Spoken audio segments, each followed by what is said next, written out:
Yo, what's poppin', everybody? Welcome back to another episode of Vitamin C's. As usual, I'm your boy Adam Taylor, and I'm joined by my homies, my compadres, my co-hosts in crime, Mr. Tim Sheils and Wayne Breezie. If you're new here, make sure you hit that subscribe button. Jump in the comment section, whatever's good there too. Just show some love. Guys, how's it going? It's going. It's been rough. I was gonna say I've been better. So deflated. This is what a losing streak does. Yeah, I mean, but that's just like, dude, man, we've been spoiled for good performances. No, Adam, don't. No, it's not. I would be okay if it was a legit losing streak. Like, we're literally up in these games and we just lose them.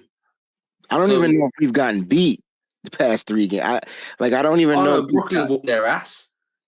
I don't know, man. They were up on Brooklyn. That's the problem, right? Dude, they had like a 28-point lead. This is like, it's not even the fact that they lost; it's the way that they lost that really stings. I think that's where it's like more of a concern. Like, this is a trend. I wrote about it a little bit for Celtics blog, but this whole thing where they just blow leads, just like what's going on, guys? This is a ghost of old seasons past. Okay, so the first thing I'm going to say is I think that blowing a 28-point lead in the second quarter is far different to blowing a lead down the stretch, right? Which is what they've done against the Knicks and against the Cavs.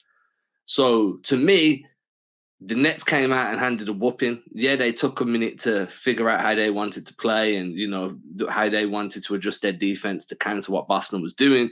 But as far as I'm concerned, the Nets whooped Boston because you lost that 28-point lead before the half. You came out in the second half and you were just getting whooped. At least against the Knicks specifically, there was fight right until the end, right? But you open the door and let them back in, right? You let their hand back in that cookie jar, and then they kind of took all your toys away at the end. And then it's the same on the Cavs, right? But again, you didn't have Tatum, you didn't have Rob. There was guys missing in that game, but that's just an excuse. Like, you can't be up and then let them come back and put their hand back in the cookie jar in that fourth quarter. So the last 2 games, I can definitely feel where frustration's coming from. The Nets one is the one where I was like, yo, this is egregious. You can't do it. This isn't the Nets with Kyrie and KD. This is the new look Nets with no star. So I get where you're coming from. I really do. I just think that the Nets game irked me. It was the last 2 games have concerned me. Does that make can you see making a difference? Yeah, I like that actually. Because you're talking about closing, and I think that's kind of been the problem those last 2 games specifically. I mean, you put it in perspective though, talking about Monday where it's like you're missing guys. You don't have Al, you don't have Rob, you don't have Jason Tatum. I had penciled that game in kind of already for a loss. And then they came out and they were like playing good. And I was like, holy crap, they might actually be able to win this one. And then they don't. And I think that's where it stings. I'm not trying to play the blame game. Oh, I know it's coming. But let's start with coaching, because why doesn't our head coach, and it could be because he's young as a coach. I mean, he's young in age as well, but just adjustments, they aren't his thing yet. Like, you know what I'm saying? Which concerns me, Adam, because you said something about concerned and being, you don't have to be concerned. Which concerns me specifically because we're going to have to play against some of these veteran, experienced NBA, long tenured head coaches in the playoffs. And look. Do I feel like our team can beat any team? Absolutely. I think the Celtics could beat any team on any given night, but it's coming down to where teams adjust. We don't. There's no fucking way we should have lost to Brooklyn. I don't care what the lead was. There's no way the Celtics should have lost that game. I don't care if they new looked, old look, Kyrie, Kevin Durant. It doesn't matter.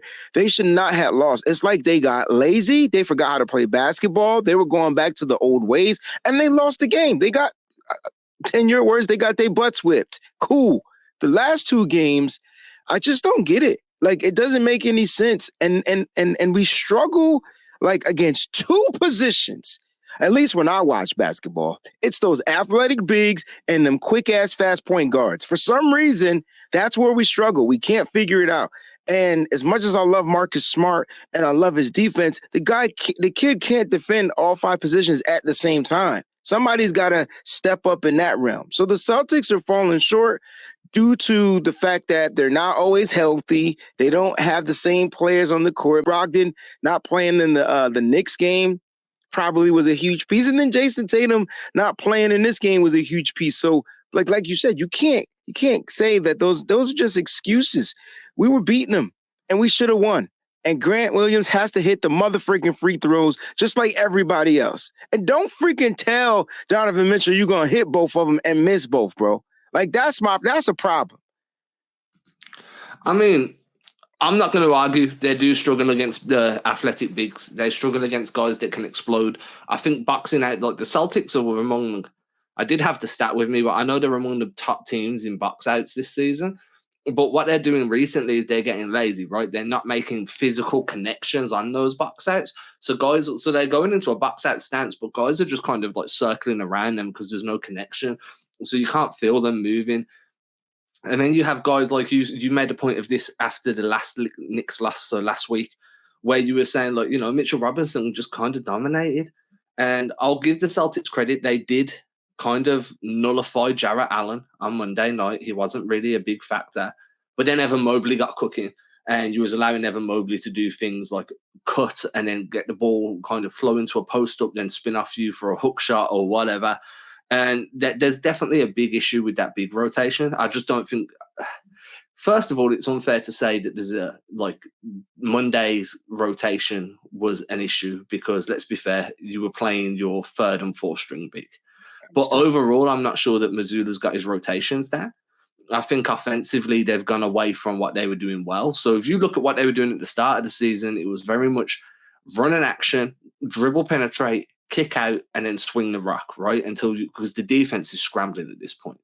Whereas the last few games before the Cleveland game, they've been swinging the rock, but no one's moving. It's just a lot of perimeter actions. Let's set a screen on both sides of the floor and see what happens. Maybe force a switch, blah, blah, blah. It just feels like the end of Brad Stevens' tenure, where it's like everyone stand around in a 5-out. We're going to swing the ball like it's college, but no one's going to cut.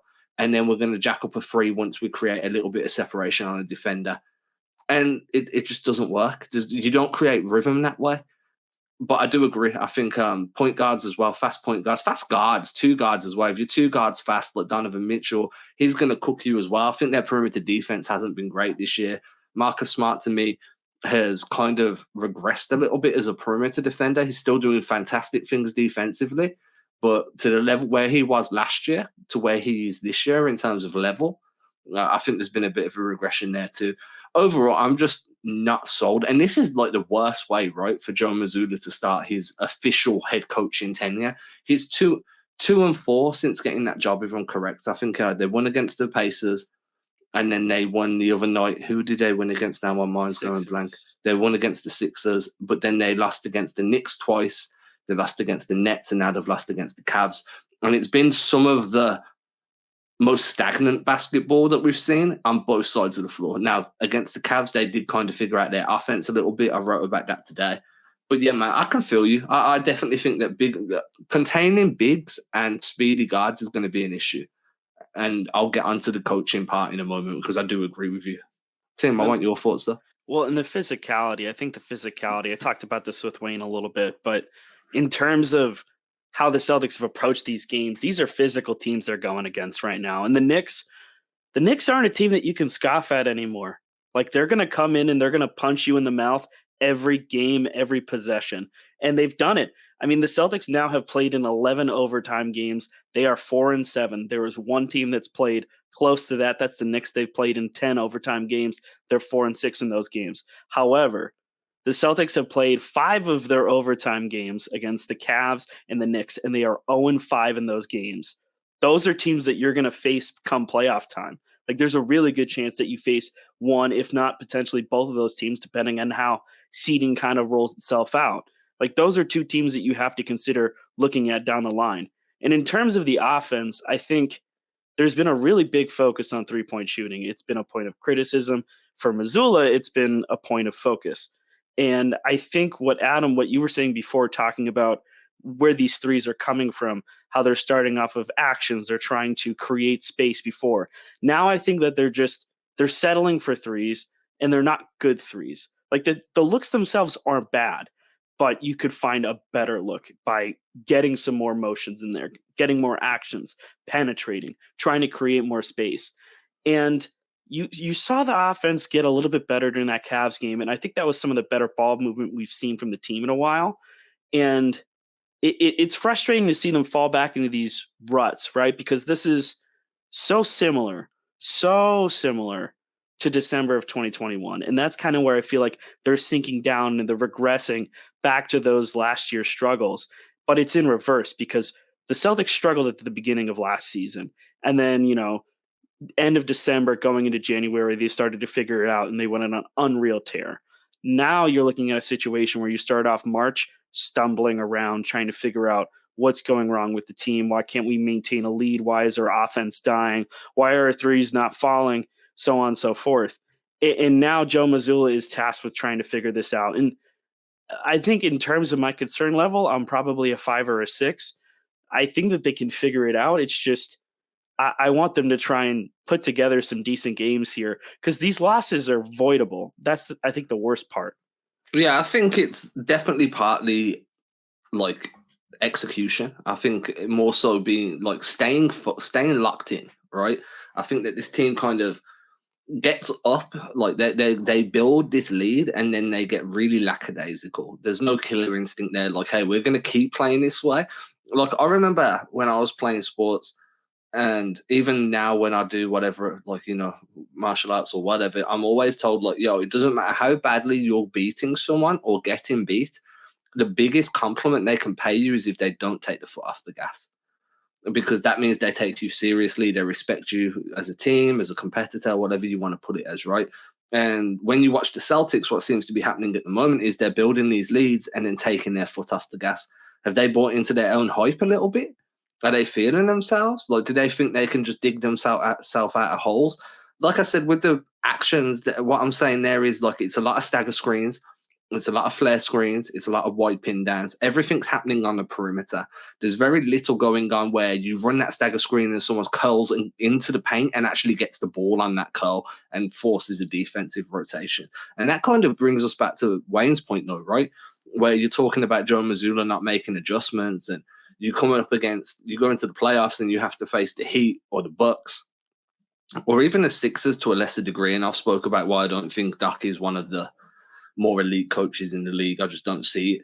But he's a veteran. He's savvy. He understands when to make changes. You come up against these type of teams and now you're in trouble. If you don't know how to adjust, or you're kind of, how can I put it, locked in on your system. Like, Joe Mazzulla feels like he's very stubborn and he doesn't want to move away from what he like. We're going to play this one way, and if this one way is not going to work, we're going to keep trying. We're going to keep knocking on that door and trying to get through that door, and the adjustments just aren't there. Now, does that mean he's not capable? We don't know, because we haven't seen him try to make these adjustments. We see little, like, changes game to game, but his game management, his in-game adjustments have been quite bad. I think that we're starting to see the downside of overplaying the Jays too much and letting those minutes rack up. Legs are starting to look tired. Guys are looking a little bit gassed. Giving someone like Tatum a night off was a good call against the Cavs, but at the same time, like, Brown went for 45 minutes in his second back-to-back overtime game. Like, you're putting wear and tear on guys' body, and I'm not saying that that's a super negative thing, but one of the things that everybody says about Tibbs when he was coaching the Bulls was he took a few years off a lot of careers by giving guys the minutes that he gave them. Some people will say that he played a part in Derrick Rose's knee issues. I'm not on that train, but I understand the train of thought. I don't personally believe that. But, there's negatives to running guys into the ground like this, especially in the regular season.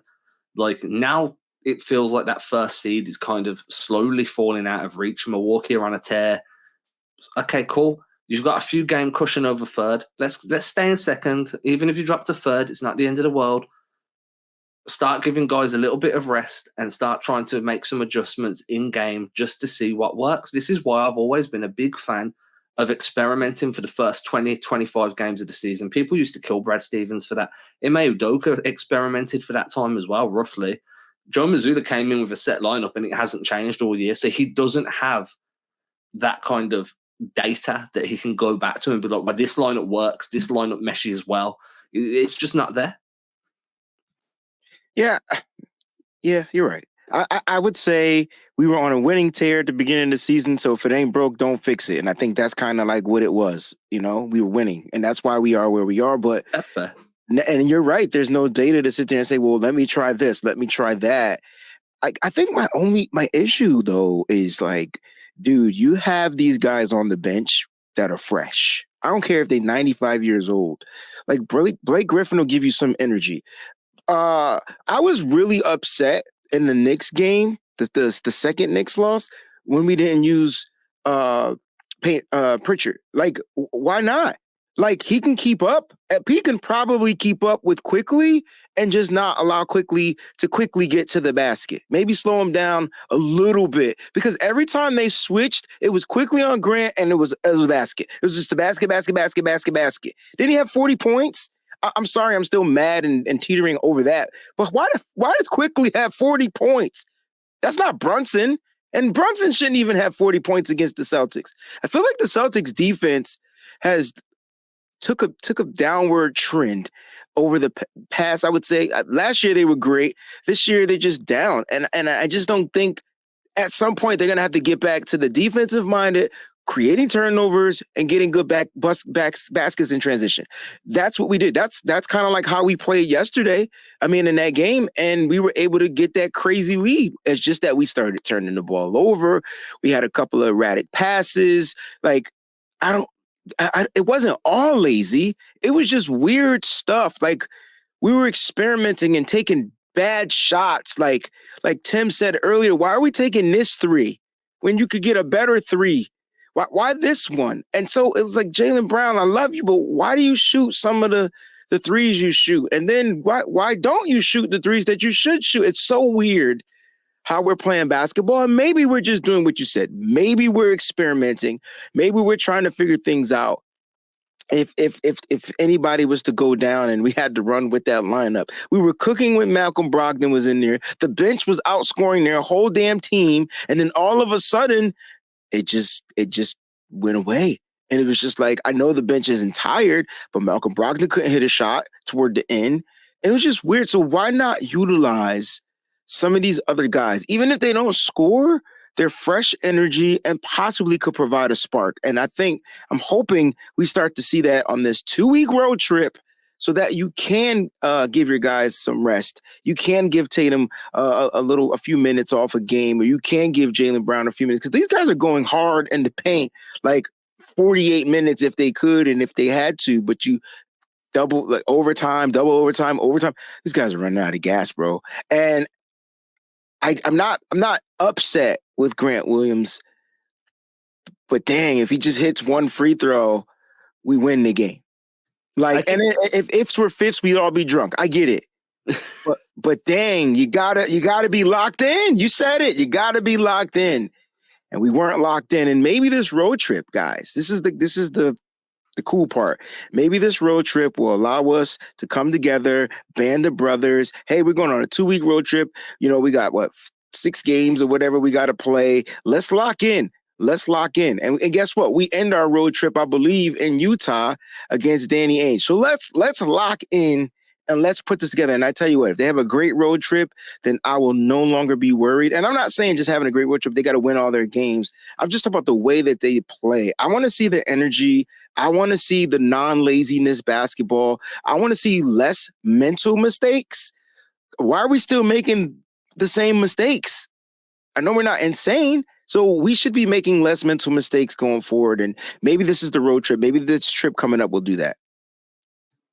I think when talking about Grant Williams and his struggles, I think I'm like 50-50. I'm like mad, but I'm also understanding and sympathetic with Grant's struggles, because I think going into that game against the Cavaliers, he'd been struggling for a long time, and you sort of needed him to have a good game. And, he started off like 4-4 from 3, was looking good, looked more confident. And then he had a chance to go ahead and hit those free throws. And before he did, he just ends up jarring and trying to talk trash with Donovan Mitchell. Instead of just going on the line, letting your game speak for itself, hit the free throws and call it a night, and then say, sorry, did you say something? I didn't quite hear you. Got to use your big boy voice when you're talking to the guy who just won the game on those free throws. So like you have that chance to do that. And I'm hoping that he can get right. I'm hoping this is not going to, at first it's going to feel like a gut punch. Like he's going to let that sit and simmer with for a while. But I want ultimately Grant to come around, because you're talking about bench rotations. You're talking about leaning on guys and needing to try and get the Jays off the floor. You need Grant Williams. You need him to play like he was earlier in the season. You need Grant Williams like he was last year. And you're not getting it consistently this year. And I think that's really one of the problems with the bench unit, and specifically talking about minutes for Jalen and Jason. It's really hard to give these guys time off the floor when the team is incapable of protecting a lead. And that ties into this recent losing streak. And it's still been, even with how they were performing earlier in the year, we started to see that kind of fade in where they were having issues protecting a lead during the game. And it continues to be a problem. And I don't know if it's rotations getting stagnant, or, hey, maybe I need to go ahead and throw this guy in here because he's got fresh legs and he's got some energy, or what have you. But I think one big one that you can look at is Derek White. Like, Derek White should be in their closing games. And in my opinion, based on everything that's going on with Rob Williams, who's now out, it's been a few days now, but he was originally listed as 7 to 10 days with a left hamstring strain. Rob can't stay healthy. You need to start considering whether or not you're going to actually have him in the starting lineup. I know we're all obsessed with double bigs. I think it's great. I think I'm not obsessed with double bigs. I think certain lineups call for it, though, right? Like, I think going against the Cavs, it makes perfect sense. And in that win against the Cavs, it was huge. But you can't run it all the time, especially with Al being incapable, or not incapable, but they're resting him on back-to-backs, which I totally appreciate. I approve of, given his age. But for Rob right now, he is still not 100%. He wasn't 100% before he got hurt again. So you can't put him out there in the starting lineup and expect him to give you the same level of Rob that we are used to. So if it means that you shave a few minutes off of his workload every night until he is closer to 80, 85%, 90% of what he was last year, like, you just need to do something. And that falls on the coach. Like, that's a rotational thing. You got to fix that. I mean, look, first of all, with the double bigs, I'm fine with it when you're playing against a team that also runs a double big lineup. Matchup, that's the point in matchups. But when you look at the way the Celtics played at the start of the season, fast, decisive basketball, everybody could penetrate, everybody could handle the rock, everybody could dribble. It was because you were playing with 4 ball handlers plus Al Horford. So 5 ball handlers if you want to class Horford as a potential ball handler there. Everybody could make decisions. Everybody could score off the dribble, create their own shot to a certain degree, and create for others. When you run a double big with Rob and Horford, or Blake and Muscala especially, like, you're removing 2 ball handlers from your rotation at any given point, right? And then you look at it like, well, we're already force feeding a few too many actions with Jalen or Jason bringing the ball up the floor. We've got Derek White, we've got Marcus Smart, we've got Malcolm Brogdon. Shouldn't we allow them some extra opportunities to handle the rock so we can have Jason and Jalen spreading the floor, coming off those perimeter actions, and then looking to actually do what they're best at and be elite at scoring the ball or creating those secondary plays because of the gravity that they're going to hold? So, yeah, I know a lot of people are like, yo, the double big's the way to go. And I was one that was like, we haven't seen this starting 5 really all season. We need to give it time. And I think that's been a part of some of these like bad games, is like, hey, whenever we've rarely seen this start, the best 5, as we'd call it, from last season healthy. Excuse me. But it's just, I'm not on that. I really like the idea of having 5 people that can handle the rock, move without the ball. They can all screen. A lot of them can score on 3 levels. And then when you go to your rotation, you're only losing one ball handler. If you're running a double big and you pull Tatum out of there, you've got 2 ball handlers on the floor. But you've got enough talent there to have at least 4 at all times, 3, 4, depending on what rotations you run. I just think that the modern NBA and the way this team's constructed, I don't see the need for a double big lineup unless you're doing it for matchup purposes. If you want to send 2 bigs at Giannis, fine. If you want to send 2 bigs at Embiid, fine. Cavs, fine. Knicks, I get it, but I also think the Knicks are a team where you can punish them with your scoring and ball handling more than what you could Giannis or Embiid and etc. So me personally, I'm just kind of, moving Rob to the bench makes sense. I'm down because that gives you an extra ball handler on the floor to start games with, to potentially close games with. It's all fluid. And I also think that Horford's done a good enough job as just a stretch big that he's just plug and play at this point across any rotation you have. So, yeah, maybe it's time to start having a look at some other options because the best stretch of basketball that this team has played all season didn't involve 2 big men. Great point. The only issue is Horford's health, and will they continue to monitor to where he's missing the back-to-backs or whatever? Because once you get that, like you said, once you get that consistency going and you get it working, and then Horford misses a game, and now you're going back to Rob as your single big, or Grant Williams is going to be in there with Rob. So that it's kind of like you're back at the double big situation. So I feel like health is just always the overall issue with the Celtics. And because they don't know exactly which lineups to put out there because they can't find that one consistent thing. And I think this is where Mazzulla has to figure it out, right? This is what we need him. We need him to go through this furnace to figure stuff out. Like, you know what I'm saying? And so as mad as I am about losing, I think losing to the Knicks, the Nets, I'm okay with losing to the Cavs. I just don't like losing to the freaking Knicks. I think that's what it is. And not only that, we lost to them twice. And not only that, we only got 1 win. So at the end of the day, they swept the series. What happens if we have to play these bums in the playoffs? It seems like they got our number. I think that's what Tim was saying a little bit earlier. Same thing with the Cavs. Can't beat them. But I just don't like losing to those rival teams. I don't feel like the Cavs are really like a rival team. So I'm okay if we lose to them. But Mazzulla has to figure out how to adapt. And I guess the only way to do it is by messing up. It's okay to let me rewind this because the teacher in me is starting to come out. One thing I used to teach my students, I was like, listen, I remember the first day of class, I asked them, did they ever fail? If you ever failed at something, raise your hand. They were kind of scared to raise their hand, so I raised my hand first. I talked about how I failed my first course in college. It was like business calculus 2 or some shit I shouldn't have been taking. Anyway, I failed it because I took that and macroeconomics in the same semester like an idiot because I didn't have an advisor to advise me on what to do. So I got a D+ in one and an F in another. And I was like, listen, but I tell you what, look where I am today. I'm teaching you and it wasn't the end of the world. And so it's okay to fail as long as you're learning from it. The question is, are we going to see our coach learn from these matchups and rotational mistakes?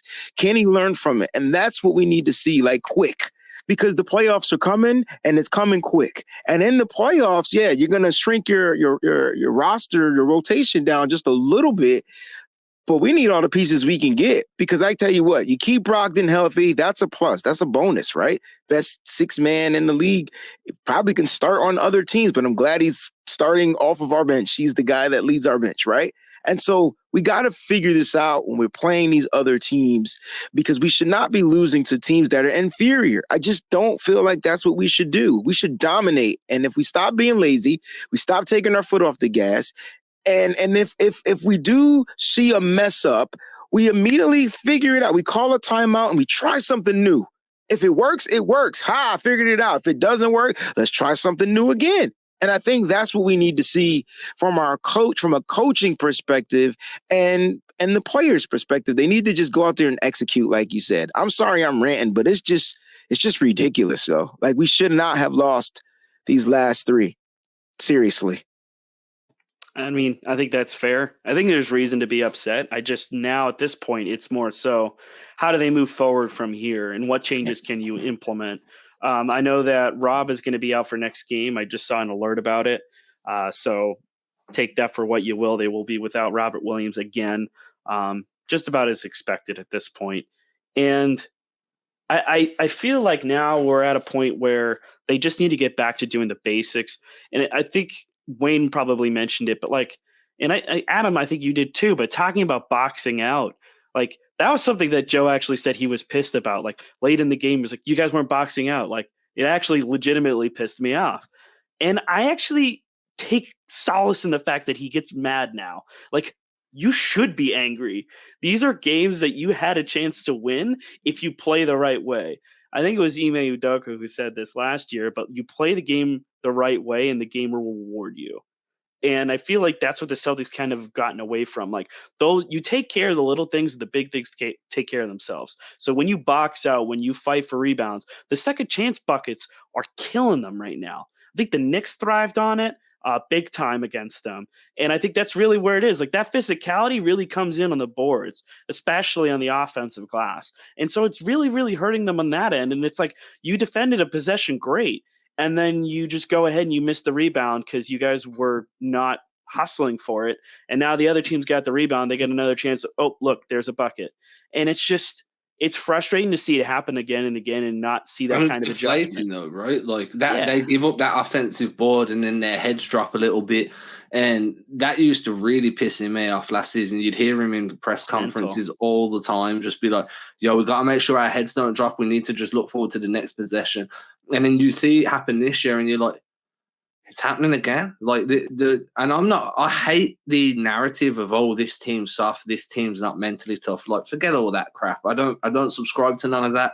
I think that, I'm forever the optimist, and I'll give these guys a ton of credit because, like, if you can't say a guy that made it to the NBA and he's on one of the best teams isn't mentally tough, because that whole journey there involves mental toughness. So miss me with that bullshit narrative. But there is something to be said for the team getting in their feelings a little bit. You know what I mean? When, we got beat on that second chance point. They hit that big three down the stretch. We guarded it right, and it was just good defense, better offense, or some good shot making. And now we're going into this kind of, hey, we need that home run free.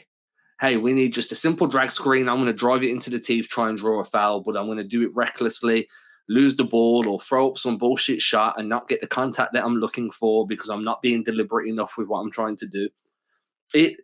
There's just a lot of little things that are building up. And I kind of wrote this earlier. I was like, when you don't take care of the minutiae, when you just let all the little things go wrong, that quickly piles up into a big issue. And that's what we're seeing. We're seeing them do the little things right for a quarter, 2 quarters, maybe even 3. But then they get overconfident, or it goes the other way and they get a little bit in their feelings and things go wrong. I don't think Joe Mazzulla's out of his depth. I know I've seen a few people say he's out of his depth. I don't think that yet. Obviously, opinions can change if it keeps going the way it's going.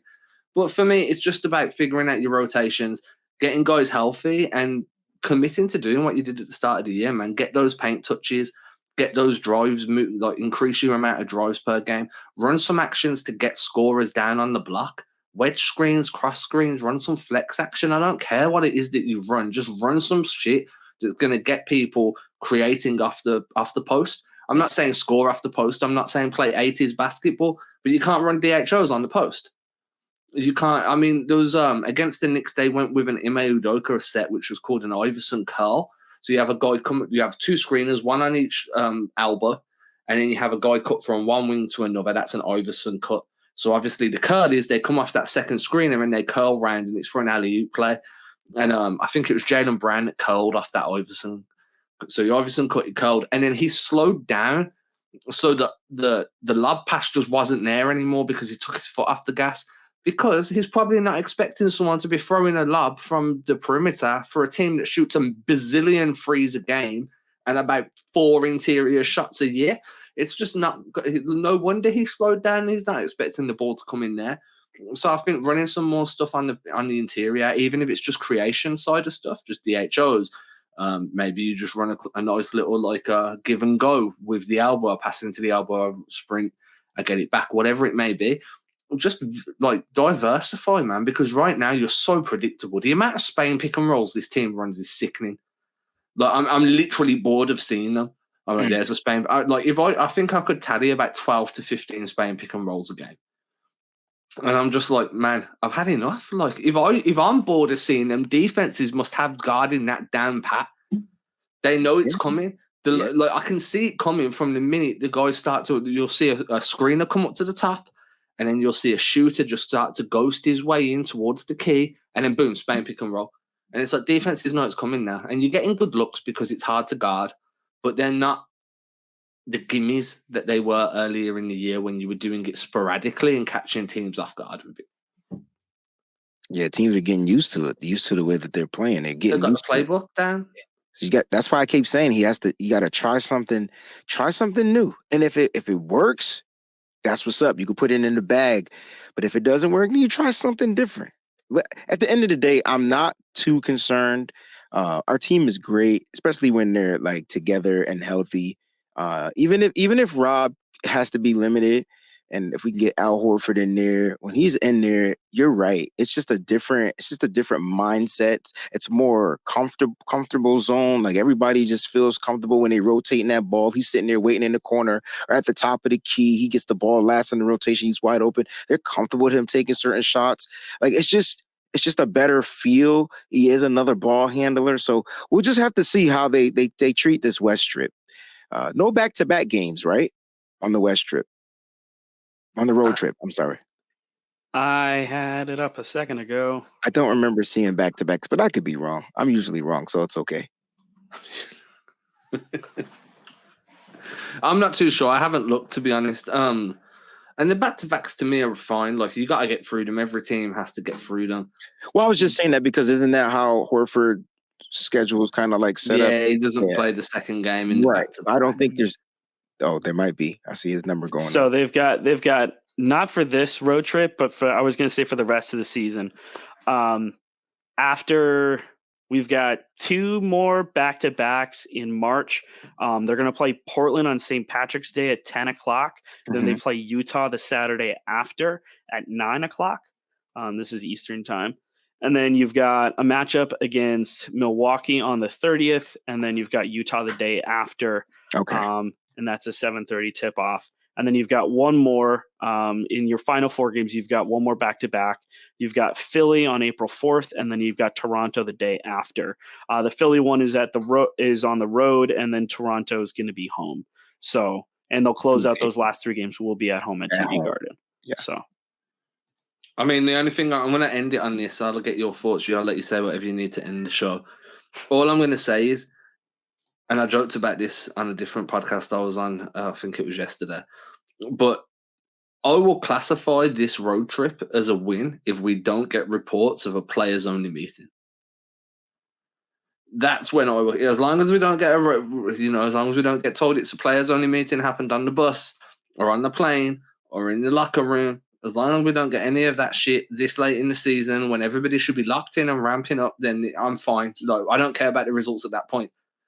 Just, stay together, keep that team mentality, keep that good vibe in the locker room, and keep pushing forward to what you're trying to do. No players-only meetings for me, please. I don't think it's that bad. There needs to be a play. I'm with you, though. Please, no player meetings. But I don't think it's that bad. I just think they got to figure out, like, when they get to a certain situation, like how to get over that particular hump at that moment.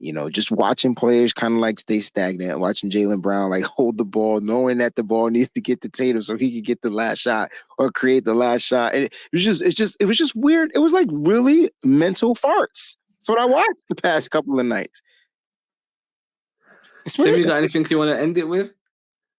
I think that was the one thing I was thinking about. Is like, I'm wondering when they're going to see some kind of report about a players only meeting. I don't want to hear that.